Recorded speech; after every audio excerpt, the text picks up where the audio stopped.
তো hi guys, আজকে একটা বানাবো দারুণ একটা রেসিপি, যেটা আমার নয় আমার মায়ের হাতে যখন সময় কম থাকে আমার মা কিভাবে রান্না করে সেটাই আজকে একটা ছোট্ট রেসিপি শেয়ার করব।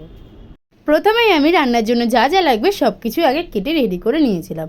তারপর এইদিকে কড়ায় তেল গরম করে নিয়েছিলাম, আর তেলটা গরম হওয়ার আগে একটু সামান্য নুন ফেলে দিয়েছিলাম। তারপরে ওই তেলে আমি ডিমগুলোকে খুব ভালো করে লাল লাল করে ভেজে তুলে নিয়েছিলাম। এবার ওই তেলের মধ্যে আমি পেঁয়াজগুলোকে খুব ভালো করে ভেজে নেব অনেকক্ষণ ধরে।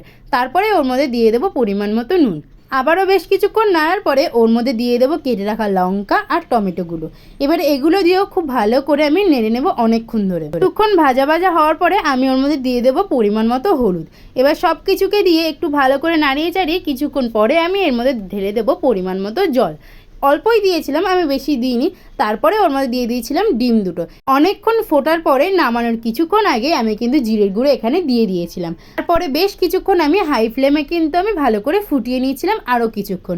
তারপরে কিন্তু আমাদের কষা কষা ডিম কারি রেডি, তো আবার 10 মিনিটের মধ্যে। তো টাটা।